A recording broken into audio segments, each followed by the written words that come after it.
Artful arts channel பார்த்துட்ருக்க எல்லாருக்குமே வணக்கம்.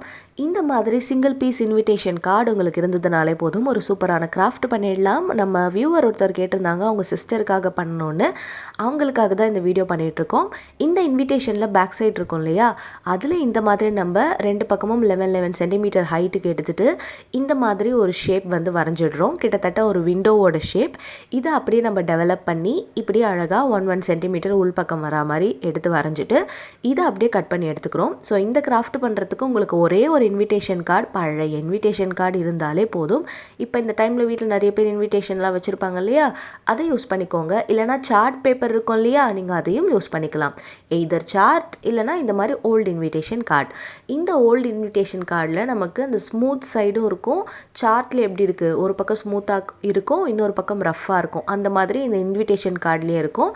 அதனால் ஓல்டு இருந்ததுன்னா அதை யூஸ் பண்ணிக்கோங்க. இல்லைனா நீங்கள் சார்ட் பேப்பர் வாங்கி அதில் A4 ஷீட் சைஸ் அளவு கட் பண்ணிட்டீங்கனாலே போதும். A4 ஷீட் சைஸ் அளவே போதும் இந்த கிராஃப்ட்டுக்கு. ஸோ நெக்ஸ்ட்டு நம்ம என்ன பண்ண போகிறோம்னா, இந்த மாதிரி கட் பண்ணி முடிச்சாச்சு. அடுத்து நம்ம பேலன்ஸ் இருக்கிற அந்த இன்விடேஷன் கார்டில் இந்த உள்பக்கம் இருக்கு இல்லையா, அதை இந்த மாதிரி அளவு எடுத்துகிட்டு அதில் நான் வரைகிற இந்த அழகான ஸ்ட்ரக்சரை நீங்கள் வரைஞ்சிக்கோங்க. ஸோ இது பார்க்குறதுக்கு இந்த மாதிரி இருக்கும், இந்த பேர்ட் ஸ்ட்ரக்சர். இது வரைகிறதுக்கு நீங்கள் ரொம்ப கஷ்டம்லாம் பட வேணாம். நான் வரைஞ்ச மாதிரி வரைஞ்சிங்கனாலே ஈஸியாக முடிஞ்சிடும். உருளைக்கிழங்கு மாதிரி நம்ம வரைஞ்சிருக்கோம். இப்போ இதையும் நம்ம கட் பண்ணிடுறோம். இந்த வால் அப்படின்றது வந்து நம்ம லேட்டராக யூஸ் பண்ணுறதுனால இப்போதைக்கு அந்த பேர்டோட பாடியை மட்டும் நம்ம கட் பண்ணி எடுத்துக்கிறோம். சரிங்களா? ஸோ அதை மட்டும் அழகாக நம்ம ஃபுல்லாக அப்படி கட் பண்ணிட்டோம்னா அந்த வால் பகுதியை அப்புறமா தனியாக வரைஞ்சிக்கலாம். அது நமக்கு தேவை எவ்வளோ இருக்கும் அப்படின்றதுனால ஒரு ரஃப்புக்காக வரைஞ்சது. இப்போ அழகாக க்ளீன் அண்ட் ஸ்மூத் சர்ஃபேஸ் மாதிரி நம்ம இதை அழகாக அந்த அவுட்லெட்டை இப்போ கட் பண்ணி எடுத்துக்கிறோம். கிராஃப்ட் பண்ணும்போது எப்போவுமே பர்ஃபெக்ஷன் அப்படின்றது ரொம்ப முக்கியம். அதே மாதிரியே க்ரியேட்டிவிட்டி அப்படின்றதும் முக்கியம். அதனால் இந்த கிராஃப்ட்லேயும் பார்த்திங்கன்னா நம்ம பர்ஃபெக்ஷன் அப்படின்றது வந்து அந்த கட்டிங்கில் அழகாக கொடுத்தாலே போதும். இப்போ குட்டி குட்டியாக 1 ரூபி காயின் சைஸ்க்கு நம்ம இந்த மாதிரி வரைஞ்சிட்டு இதையும் கட் பண்ணி எடுத்துக்கணும். இது ஒரு 10லேருந்து 15 பீஸ் கட் பண்ணி எடுத்துக்கோங்க. ஒவ்வொன்றுத்துலேயுமே நம்ம ரெட் கலர் ஸ்கெட்ச் பென் அடிக்கிறோம். உங்களுக்கு ஸ்கெட்ச் பென் இல்லை அப்படின்னா நீங்கள் க்ரையான் யூஸ் பண்ணிக்கோங்க. அதே மாதிரி பெயிண்ட் இருந்துச்சுன்னா பெயிண்ட்டும் யூஸ் பண்ணிக்கோங்க. எல்லாமே உங்களோட சாய்ஸ் தான். இப்போ ஸ்கெட்ச் பென்னால் நம்ம ஈஸியாக பண்ணி முடிச்சிடலாம் கொஞ்சம் நேரத்துலேயே. அதனால தான். சரியா? இப்போ ரெட் கலர் அடிச்சிருக்கேன். ரெட்டு மாதிரியே அடுத்து க்ரீன் கலர் நம்ம அடிக்கணும். இதே மாதிரியே நம்ம ஒரு 4 கலர் சூஸ் பண்ணி அடிச்சிடலாம். ஓகேவா? ஸோ 4 கலர் நம்ம அழகாக இதில் ஃபுல்லாக இந்த மாதிரி ட்ரா பண்ணிவிட்டு எடுத்து வச்சுக்கணும். இந்த மாதிரி பண்ணுறதுல தான் இந்த கிராஃப்டில் உங்களுக்கு டைம் ஆகுமே தவிர மற்ற எதுவுமே உங்களுக்கு டைம் ஆகாது. ஆனால் கலர் அடிக்கிறதெல்லாம் அவங்க எல்லாருக்கும் பிடிக்கும் இல்லையா, அதனால் இன்ட்ரெஸ்டிங்காக இருக்கும். எல்லோ கலர் மட்டும் கொஞ்சம் அதிகமாக எடுத்து வச்சுக்கோங்க. இப்போது இதில் பார்த்திங்கன்னா, அதாவது இந்த விண்டோ ஷேப்பில் வரைஞ்சோம் இல்லையா, அதுக்கு நம்ம ப்ரௌன் கலர் ஸ்கெட்ச் பென் அடிக்கிறோம். அது ஈவனாக அடிங்க. ஈவனாக அடிச்சிங்கன்னா தான் உங்களுக்கு அழகாக இருக்கும்.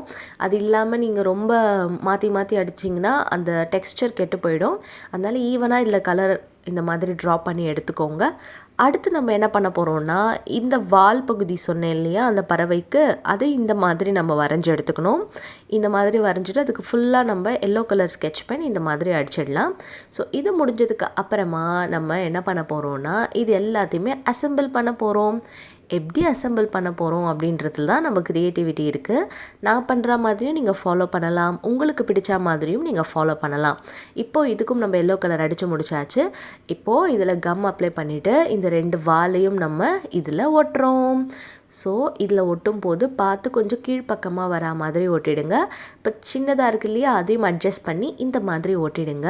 இப்போது நம்ம அந்த பேர்டு இருக்கு இல்லையா, அதுக்கு எல்லோ கலர் இந்த மாதிரி 3/4 வாசி அடிக்கணும். தலைப்பகுதியை மட்டும் விட்டுடுங்க. தலைப்பகுதியை விட்டுட்டு பாடிக்கு மட்டும் இந்த மாதிரி எல்லோ கலரை ஃபுல்லாக அடிச்சுட்டு இப்போ மறுபடியும் நம்ம இந்த விண்டோவில் இப்படி கம் அப்ளை பண்ணிவிட்டு அந்த பேர்டோட பாடியை இப்படி இதில் அட்டாச் பண்ணிடுறோம். அடுத்து நம்ம ப்ரிப்பேர் பண்ணி வச்சுருக்க அந்த காயின் சைஸஸ் இருக்கு இல்லையா, கலர் கலராக, அது எல்லாத்தையுமே அழகாக இந்த மாதிரி அரேஞ்ச் பண்ணணும். நான் அரேஞ்ச் பண்ணுறதை அப்படியே பார்த்துக்கோங்க. அந்த எல்லோ சர்ஃபேஸ் முழுக்க அந்த காயின்ஸ் வந்து அப்படியே ஃபுல்லாக இதில் ஸ்ப்ரெட் ஆகி ஒட்டுற மாதிரி நம்ம ஒட்டணும். அப்போ தான் பார்க்குறதுக்கு ரொம்ப அழகாக இருக்கும். நான் வந்து உங்ககிட்ட 2 கலர் ப்ரிப்பேர் பண்ண மாதிரி காட்டினேன் இல்லையா, அது மாதிரி நீங்கள் இதில் எவ்வளோ தேவைப்படுதோ அந்த மாதிரி ப்ரிப்பேர் பண்ணி எடுத்துக்கலாம். இதுக்கு அளவே கிடையாது. அதனால் வந்து நீங்கள் எடுக்கிறது தான். இது இன்னும் நல்ல திக் திக்காக அப்படியே வந்து பேட்சாக ஓட்டணுன்னாலும் பார்க்கறதுக்கு அழகாக இருக்கும். அப்போ உங்களுக்கு 50 கிட்ட தேவைப்படும். அப்படி இருந்தால் அந்த பேர்டோட டெக்ஸ்டர் பார்க்கறதுக்கு அழகாக இருக்கும். ஒரு கூரை, அதாவது ஓடு வீடெலாம் இருக்குது இல்லையா, ஓடு எப்படி சொருகிட்டே இருப்பாங்க இல்லையா ஒரு மாதிரி, அந்த மாதிரி கிடைக்கும் நமக்கு டெக்ஸ்டரு. இது வந்து நான் ஃப்ளாட்டாக ஓட்டியிருக்கேன், அதனால ஃப்ளாட்டாக இருக்குது, அவ்வளோதான். இப்போ நெக்ஸ்ட்டு நம்ம என்ன பண்ண போகிறோன்னா, இந்த பேர்டினுடைய அந்த வாய் இருக்கு இல்லையா, அலகு அப்படின்னு சொல்லுவாங்க தமிழில், இங்கிலீஷில் பீக் அப்படின்னு சொல்லுவாங்க. அழகு கிடையாது, அலகு, பீக். ஸோ இதை வந்து நம்ம ஆரஞ்சு கலரில் பெயிண்ட் பண்ணிவிட்டு கண்ணுக்கு இந்த மாதிரி ப்ளூ கலர் கொடுத்துட்டு அதுக்கு சென்டரில் நம்ம என்ன பண்ணிடுறோன்னா பிளாக் கலர் ஸ்கெட்ச் பென் கொடுத்துட்றோம். இது பண்ணுறதுக்கு நம்ம பெயிண்ட் யூஸ் பண்ணலை, வெறும் ஸ்கெட்ச் பென் தான் யூஸ் பண்ணியிருக்கோம். ஸோ தட் உங்கள் எல்லாருக்கிட்டையும் ஸ்கெட்ச் இருக்கிறதுனால ஈஸியாக உங்கள் வேலை முடிச்சிடும் அப்படின்றதுனால இந்த கிராஃப்டில் நான் ஸ்கெட்ச் தான் வந்து பிரதானமாக யூஸ் பண்ணியிருக்கேன். இப்போ இந்த வாலுக்கு பார்த்திங்கன்னா நம்ம இந்த மாதிரி ஆரஞ்சு கலர் கொடுத்துட்டோன்னா இந்த பாட்டு முடிஞ்சிடுச்சு. அடுத்து நம்ம என்ன பண்ண போகிறோன்னா, பேலன்ஸ் இன்விடேஷன் கார்டு இருக்கு இல்லையா, அதில் இந்த மாதிரி அழகான ஃப்ளார்ஸ் உங்களோட இஷ்டத்துக்கு வரைஞ்சிக்கோங்க. இந்த ஃப்ளார் தான் வரையணும்னு இல்லை, வரைஞ்சி கட் பண்ணி எடுத்துகிட்டு அதோட சென்டரில் நம்ம இந்த மாதிரி எல்லோ கலர் அடிச்சுட்டு பூவினுடைய அந்த ஒவ்வொரு உள் பக்கத்துலேயுமே சும்மா இந்த எல்லோ கலர் வச்சு ஒரு கோடு மாதிரி நம்ம போட்டுட்டோன்னா அழகான வெள்ளை மலர்கள் நமக்கு கிடைச்சிடும். இந்த ஒயிட் ஃப்ளார்ஸ் எல்லாத்தையுமே நீங்கள் எடுத்து வச்சுக்கோங்க. இதில் எந்த ஃப்ளார் வேணாலும் நீங்கள் வரைஞ்சிக்கலாம், என்ன கலர் வேணாலும் நீங்கள் அடிச்சுக்கலாம், அது உங்களுடைய சாய்ஸ். ஸோ இது முடிஞ்சதுக்கப்புறமா அவுட்லைனுக்காக நம்ம பிளாக் கலர் இந்த மாதிரி கொடுத்துட்றோம். இந்த மாதிரி அவுட்லைன் கொடுத்துட்டிங்கன்னா அந்த ஃப்ளவர் பார்க்குறதுக்கே ரொம்ப அழகாக இருக்கும். ஸோ இது முடிஞ்சதுக்கப்புறமா நம்ம இதையும் அசம்பிள் பண்ண போகிறோம். இதை அசம்பிள் பண்ணுறதுக்கும் ஒரு முக்கியமான பாயிண்ட், உங்களுக்கு எந்த இடத்துல நீங்கள் அசம்பிள் பண்ணணுமோ அங்கே பண்ணிக்கலாம். நான் பண்ணுற மாதிரி பண்ணணும்னு அவசியம் கிடையாது. அதே மாதிரி எத்தனை பூ வேணாலும் நீங்கள் பண்ணிக்கலாம், 4 தான் பண்ணணும்னு அவசியம் கிடையாது. நான் ஜஸ்ட் ஐடியா தான் கொடுத்துருக்கேன். இந்த மாதிரி பண்ணி முடிச்சதுக்கப்புறமா இப்போ கம் எடுத்துக்கலாம். கம் எடுத்துகிட்டு இந்த ஃப்ளார்ஸை ஒன்றா நம்ம இப்படி ப்ளேஸ் பண்ணணும். நான் சொன்ன மாதிரியே நீங்கள் இது ஃபுல்லாக ஃப்ளாராலையும் டெக்கரேட் பண்ணிக்கலாம், லீவ்ஸ் வச்சுக்கலாம், அந்த மாதிரி என்ன வேணாலும் பண்ணிடலாம். ஸோ இதை இப்போ நம்ம அசம்பிள் பண்ணி முடிச்சாச்சு.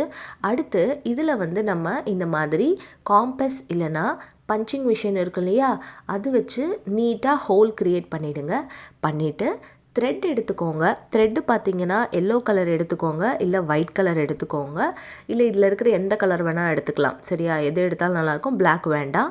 இந்த மாதிரி எடுத்துகிட்டு இதில் ஒரு 3 நாட்ஸ் போட்டுருங்க, இல்லை 2 நாட்ஸ் போடுங்க, இல்லை 4 நாட்ஸ் போடுங்க. போட்டுட்டு கட் பண்ணி எடுத்துட்டிங்கன்னா ரொம்ப அழகான ஒரு வால் ஹேங்கர் டிஃப்ரெண்ட்டான பேட்டர்னில் இன்றைக்கி நம்ம ரெடி பண்ணியிருக்கோம். நான் சொன்ன மாதிரி ஒன் ஆஃப் அவர் சப்ஸ்கிரைபர் இதை வந்து கேட்டிருந்தாங்க, அவங்க சிஸ்டருக்கு இது கொடுக்கணும் உடனே அப்படின்னாங்க. அதனால் நம்மளும் உடனே பண்ணியாச்சு. இந்த வால் ஹேங்கர் உங்களுக்கு பிடிச்சிருக்கா அப்படின்றத மறக்காமல் கமெண்ட் பாக்ஸில் என்னோட ஷேர் பண்ணுங்கள். ஸோ நீங்களும் இது வீட்டில் ட்ரை பண்ணி பாருங்கள். இந்த வீடியோ உங்களுக்கு பிடிச்சிருந்தா மறக்காமல் லைக் பண்ணிவிட்டு கூடவே நம்ம சேனலையும் சப்ஸ்கிரைப் பண்ணிவிடுங்க. அடுத்த வீடியோவில் உங்களை சந்திக்கிறேன். அதுவரை டாடா அண்ட் பை பை.